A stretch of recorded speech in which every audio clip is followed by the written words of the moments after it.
তো হাই ব্রন, আজকে ডে 5 আমরা কিন্তু ফেজ 2তে ঢুকে গেছি কোড রিয়াক্ট। ঠিক আছে, আগে যে কটা টপিক ছিল ফান্ডামেন্টালের এই সব কটা টপিকই তোমাদেরকে আগে ক্লাসের মাধ্যমে কমপ্লিট করে দেওয়া হয়েছিল। ঠিক আছে, তো ফান্ডামেন্টাল বেসিক্যালি রিয়াক্টের সাথে একটা পরিচিত হওয়ার একটা ফেজ। ঠিক আছে, ফান্ডামেন্টালের জিনিসগুলো আমরা যত রিয়াক্টের ক্লাসে আগে যাব তত এইগুলো আমাদের প্রত্যেকটা টপিকে আমাদের কাজে লাগবে। ঠিক আছে, আর এই ওয়েবসাইটটা অ্যাকচুয়ালি আমার নিজের বানানো, যে স্টাডি ম্যাটেরিয়াল দিয়ে আমি একটা বানিয়েছি লেআউট, এটা ডেসক্রিপশানে থাকবে, তোমরা নোট যদি না করতে চাও এই ওয়েবসাইট থেকে দেখে লিখতে পারো। তো ফেজ 2 এর আজকে যেটা আমরা দেখবো সেটা হচ্ছে কম্পোনেন্ট। ঠিক আছে, কম্পোনেন্ট বেসিক্যালি কী? কম্পোনেন্ট মানে উইদাউট কম্পোনেন্ট রিয়াক্ট কিছুই না। ঠিক আছে, কম্পোনেন্ট হচ্ছে রিয়াক্টের হার। মানে কম্পোনেন্টের ব্যাপার আমি বলে দিচ্ছি, মানে nav bar, side bar, form, table, button, modal, এগুলো হচ্ছে একটা কম্পোনেন্ট। ঠিক আছে, তো এখানে দেখি যে কম্পোনেন্টটা কী। কম্পোনেন্ট হচ্ছে রিইউজেবল ইউআই পিস। ঠিক আছে, যদি আমরা একটা সফটওয়্যার বানাই রিয়াক্টে, ঠিক আছে, তো আমি অলরেডি একটা আগের দিন একটা অ্যাপ্লিকেশান বানাচ্ছিলাম, একটা প্র্যাকটিস করছিলাম একটা ফাংশনালিটি, তো সেটা আমি তোমাদেরকে দেখাচ্ছি, দেখিয়ে লাইভ তোমাদেরকে বলে দিচ্ছি যে কেমন কম্পোনেন্টটা আসলে কী। এটা আমি বানাচ্ছিলাম CRUD app module 2 side bar. ঠিক আছে, এটা একটা আমি ফাংশনালিটি বানাচ্ছিলাম যেটা ফ্রিজ কলম। এখানে যদি আমি ক্লিক করি, এই দেখো এগুলো ফ্রিজ হয়ে যাবে। ঠিক আছে, তো তখন এই স্ক্রোল করলে এইটা ফ্রিজ থাকবে। ঠিক আছে, এগুলো পরে দেখবো, অ্যাডভান্স অনেক টপিক আছে। ঠিক আছে, তো কম্পোনেন্ট কি? কম্পোনেন্ট হচ্ছে এই যে একটা পেজ, আমরা যে মডিউলে ক্লিক করলাম একটা পেজ, একটা টেবিল আছে, এই টেবিলের এটা কিন্তু একটা পেজ, এই পেজটাকে বলা হয় একটা কম্পোনেন্ট। আবার এখানে অ্যাড ক্লিক আছে, এখানে যখনই ক্লিক করবো একটা ফর্ম খুলে যাবে, এই ফর্ম, এটাও কিন্তু একটা আলাদা কম্পোনেন্ট। ঠিক আছে, তো এই সব রকম কম্পোনেন্ট জুড়ে জুড়ে একটা পেজ তৈরি হয়। রিয়াক্টটা এইরকমভাবেই তৈরি হয়। কেন? কারণ হচ্ছে এটা আর কি বেশি কি বলবো, মানে এই কম্পোনেন্ট তৈরি না করলে অনেক বেশি কোড লিখতে হবে। ঠিক আছে, আর সেপারেট রাখলে কোডের হচ্ছে পড়তেও সুবিধা, ডিবাগিং করতে সুবিধা, স্কেলেবিলিটির জন্য। ঠিক আছে, মানে ধরো আমি এই যে ফর্মটা খুললাম, সে ফর্ম, এখানে আছে অ্যাড মডিউল 2। ঠিক আছে, অ্যাড মডিউল 2, আর এখানে যদি একটা মডিউল তৈরি করি মডিউল 3, সেখানে ও সেম জিনিসপত্র থাকবে, সেখানে থাকবে মডিউল 3।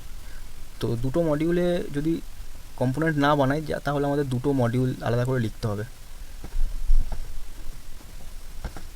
যেমন HTML আমরা করি, প্রত্যেকটা পেজের জন্য আলাদা করে হেডার, আলাদা করে ট্যাগ, সেম জিনিস লিখতে হয়। তো সেম কোড এখানে আমরা বারবার না লিখে একটাই কোড আমরা দিই, ওটা বারবার ইউজুয়াল করি। ঠিক আছে, তো এই সেম ফর্ম এখানে খুললে মডিউল 2, ওখানে খুললে মডিউল 3 কীভাবে দেখাবে সেইগুলো আগে আমরা দেখব। ঠিক আছে, এগুলো হচ্ছে কম্পোনেন্ট। মানে এখানে দেখো সাইড বার, এটা অ্যাকচুয়ালি সাইড বার। ঠিক আছে, প্রত্যেকটা মডিউলের সাথে এই সাইড বারটা আমাদের ট্যাগ করে দিতে হবে। নিচে ফুটার থাকে, ওপরে হেডার থাকে। ঠিক আছে, তো এইগুলো কম্পোনেন্ট বলে। কম্পোনেন্ট ইম্পর্টেন্ট কেন? ওই যেটা আমি বললাম যে কম্পোনেন্ট ছাড়া খুব মেজি হয়ে যাবে, আর কম্পোনেন্টটা হচ্ছে ক্লিন কোড থাকবে। আর কম্পোনেন্টের ফাংশন তোমরা, মানে কম্পোনেন্ট কেমন দেখতে হয় সেটা তো আগের দিন তোমরা দেখেছো। আগে যেটা করছিলাম এইটা একটা কম্পোনেন্ট ধরতে পারো, যে app.jsx। ঠিক আছে, এটা একটা কম্পোনেন্ট। কম্পোনেন্ট রুল কী হবে, যে একটা ফাংশন থাকবে, নর্মাল ফাংশন, বা এটা অ্যারো ফাংশনও করতে পারো, আগের দিন দেখিয়েছি। এইবার এই ফাংশনটাকে আমাদের এক্সপোর্ট করতে হবে যাতে অন্য কোনো জায়গায় আমরা ইম্পোর্ট করতে পারি। সেম দেখলাম। এবার কি বলছে, ক্রিয়েট ফাইল মানে এখন তো দেখো আমাদের কাছে 2-4টে কোড আছে। যখন রিয়েল প্রজেক্ট হবে তখন ধরো মোটামুটি 50-60-70টা শুধু কম্পোনেন্ট থাকবে। ঠিক আছে, পেজও থাকবে ওরকম অনেকগুলো। তো কী করতে হয় দেখিয়ে দিই। এটা তো একটা পেজ। ঠিক আছে, যখন আমি এইগুলো হচ্ছে রাউট করা থাকে, মানে এখানে ক্লিক করব এই পেজে চলে যাবে। সেই রাউটিংয়ে যখন আমরা যাবো অ্যাডভান্স টপিকে, ওটা তখন এইগুলো আরও ভালো করে তোমরা বুঝতে পারবে। তো এইটা একটা পেজ। ঠিক আছে, এই পেজের তো একটা কম্পোনেন্ট থাকবে, যেমন এই ফর্ম। যে ধরো মডিউল 2 এর কম্পোনেন্টগুলো কী কী আছে, ফর্ম আছে, সার্চ আছে, এখানে ফিল্টার আছে, আরও অনেক কিছু জিনিসপত্র থাকে। ধরো এখানে আমি একটা বাটন তৈরি করলাম যেখানে ফাইল আপলোড করতে পারবে কেউ, সেইটাও একটা কম্পোনেন্ট তৈরি করতে হবে। ঠিক আছে। বা এখানে এমন একটা অপশান রাখলাম যে এইগুলো সাইডে ক্লিক করব, ক্লিক করে এগুলোকে অ্যাপ্রুভ করতে পারবো। তো অ্যাপ্রুভের জন্য আলাদা একটা কম্পোনেন্ট। তো সেইগুলো কি করতে হবে, ফাইল স্ট্রাকচার এটা বেসিক্যালি মেন পেজ বানাবো, আর ওই প্রত্যেক পেজের যে কম্পোনেন্টগুলো সেইগুলোর জন্য আলাদা একটা সেপারেট ফোল্ডার বানিয়ে নেবো, এটা সুবিধা হয়। তো এটা যখন ফাইল আগে যাবো আমরা তখন দেখাবো, ঠিক আছে। হ্যাঁ, এখানে একটা ভালো একটা এক্সাম্পল আছে। ধরো এইটা আমাদের দেখায়, এইটা আমাদের অ্যাপ্লিকেশান ছিল, ঠিক আছে। এইবার আগের দিন কি করা হয়েছিল, যে ফাংশান কেটে দিই, এখানে জাস্ট আমার যে নেম নামের যেটা ছিল, ঠিক আছে, এই জিনিসটাই আমার এখানে শো করছে, ঠিক আছে। তো ব্যাপারটা হচ্ছে, ধরো আমি একটা হেডার লিখলাম, ঠিক আছে, এখন সোর্সের মধ্যে লিখছি, সব তো সোর্সের মধ্যে করতে হয়। তো পরে যখন ফাইল স্ট্রাকচারে আমরা ডিটেলসে জানবো তখন পুরো আর্কিটেকচার আমরা তখন দেখবো। এখন জাস্ট দেখলাম HEADER হেডার .jsx, ঠিক আছে। আর কম্পোনেন্ট বানানোর নিয়ম কিন্তু এরকম বড় হাতের, প্রথমটা বড় হাতের হবে, ঠিক আছে। হলো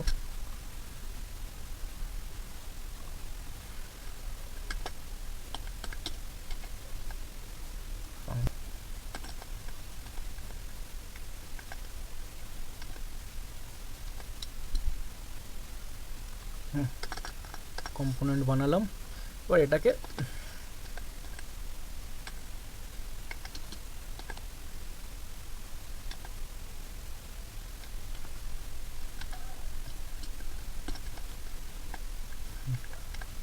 ওহো সেট।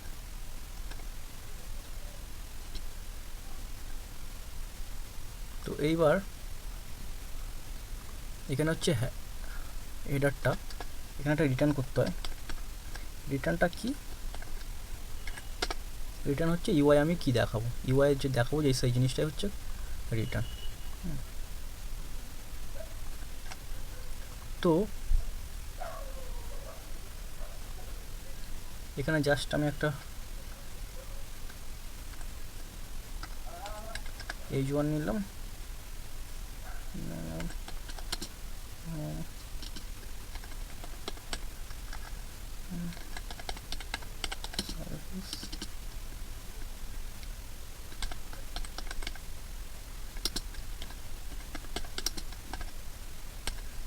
অ্যাবাউট আস, ঠিক আছে। এটা ধরো একটা হেডার, হেডার তো এরকম হয় না, আমি জাস্ট একটা এক্সাম্পলের জন্য দিচ্ছি। এইবার এই হেডারটা আমাদেরকে ইম্পোর্ট করতে হবে app.jsx এ। আগের দিন ইম্পোর্ট এক্সপোর্টের ব্যাপারটা পুরো দেখিয়েছিলাম। জাস্ট এখানে লিখব যে এখানে আবার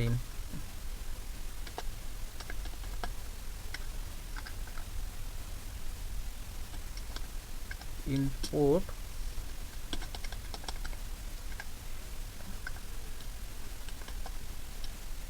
এটা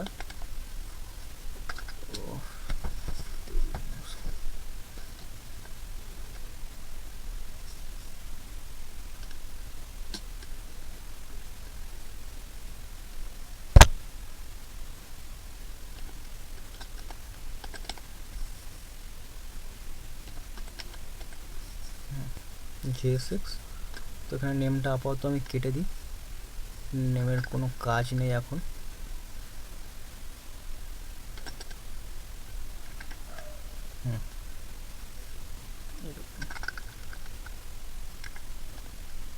এটা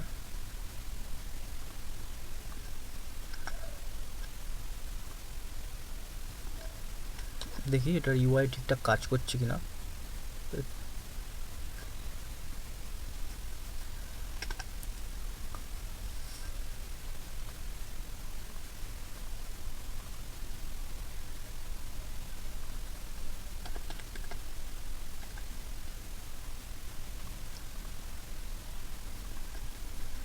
ইম্পোর্ট রিয়াক্টটা এখানে দিতে হয়, দিইনি। ইম্পোর্ট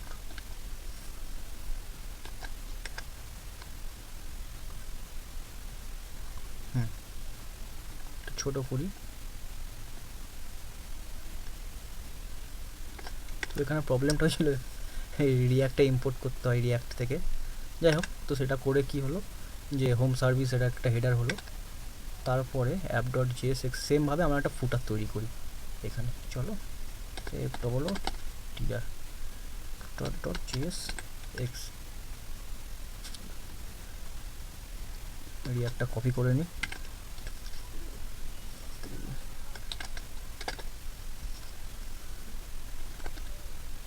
ফাংশন ফুটার প্যারাম ফ্যারাম এখন লাগবে না, তোমরা আগের দিন দেখেছো প্যারামের ব্যাপার। এটাকে এক্সপোর্ট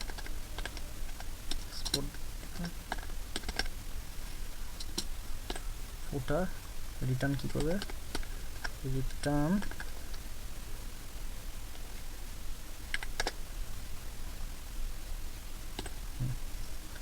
এখানে একটা জাস্ট h2 দিলাম, এখানে একটা h2 দিলাম, দিস ইজ ফুটার। ঠিক আছে, এবার এই ফুটারটাও সেম অ্যাপ ডট জিএসএক্স এ হেডারের মতো ইম্পোর্ট করতে হবে। ঠিক আছে, ইম্পোর্ট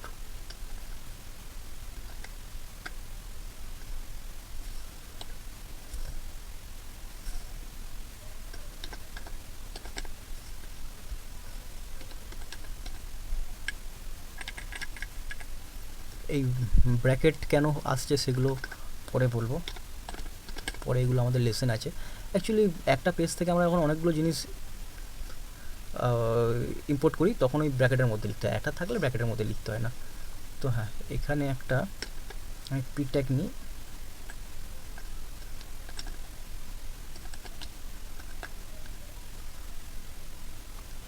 একটা প্যারাগ্রাফ নিলাম, এটাকে ফ্রেগমেন্টের মধ্যে ঢোকাই।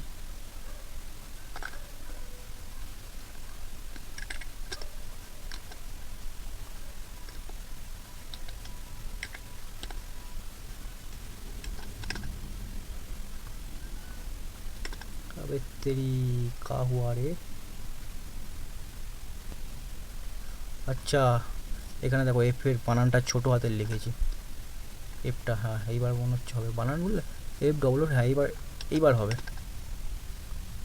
হ্যাঁ হ্যাঁ ওই এফটা ছোটো হাতের ছিল। যাই হোক, দেখো এখানে চলে এসছে মেন কন্টেন্ট। আমি যদি মেন কন্টেন্ট আরও বেশি দিতে চাই, ধরো এর নিচে আমি আর একটা প্যারাগ্রাফ নিলাম, পিক, এটা একটা ডামি টেক্সট তোমরা সবাই জানো, লরেম,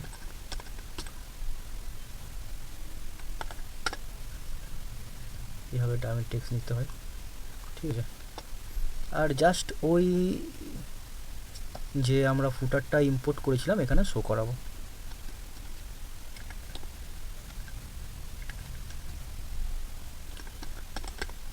ফুটার সেভ করলাম, তাহলে ফুটারে কী লেখা আছে, দিস ইজ ফুটার। আমরা এই হেডারটা নিয়েছি, দেখো দিস ইজ ফুটার লেখা আছে। ঠিক আছে, তো এই হচ্ছে কম্পোনেন্ট। এইটা কিন্তু একটা পেজ। এবার এই হোম ডট সার্ভিস অ্যাবাউট একটা দিকেছি, ধরো আমি আর একটা অন্য পেজ তৈরি করলাম। ঠিক আছে, তো অন্য পেজ তৈরি করলে আমার তো হেডার ফুটার সেম থাকবে, তো হেডার ফুটার আর আমাকে আর মানে আলাদা করে আর কোড করতে হবে না, ওখানে ফাংশান তৈরি করা আছে। জাস্ট আমি যদি হেডার চাই, import header from header dot GSX file পাত্তা দেবো, আর হেডারটা এরকমভাবে কল করে নেবো, ব্যাস। এইটাই হচ্ছে রিইউজেবল কম্পোনেন্ট। ঠিক আছে, আমরা আগে আরও মানে দেখবো, ঠিক আছে আরও দেখবো, আরও ভালো যেগুলো হবে। তো এরকম হয়, তোমরা সবই এখানে দেখতে পেয়েছো। আরও ফাংশানও দিতে পারো, আর জেএসএক্স ওর ভিতরে জেএসএক্স তোমরা ইউজ কীভাবে করতে পারো যা কম্পোনেন্টের মধ্যে আগের দিন দেখিয়েছি এরকম। ঠিক আছে, এগুলো তো সব জানোই তোমরা। তো এগুলো তো সব দেখিয়ে দিলাম তোমাদের। মিস্টেক যেটা করো সেটাও আমি বলে দিয়েছিলাম, যে ফাংশানে দেখো এই হেডার এইচটা ছোটো হাতের বড় হাতের ব্যাপার থাকে, এখানে কম্পোনেন্ট কিন্তু তৈরি হয় বড় হাতের দিয়ে। ঠিক আছে, এগুলো মিস্টেক কী আছে তোমরা স্ক্রিনশট নিয়ে দেখতে পারো, কী কী কমন মিস্টেক এইসব এর থেকে হয়। আর তোমরা ওয়েবসাইট, তোমরা যদি মনে করো যে আমরা নোট করবো না, ওয়েবসাইটে দেখতে, ওয়েবসাইটটা আমি কষ্ট করে বানিয়েছি, ডিসক্রিপশানে দিয়ে দেবো। ঠিক আছে, ইন্টারভিউ কোশ্চেন আমি বলেছিলাম যে প্রত্যেকটা পুরো রিয়াক্টে আমরা 500+ question interview question answer cover করবো। তো what is component, why component use, different between component and page.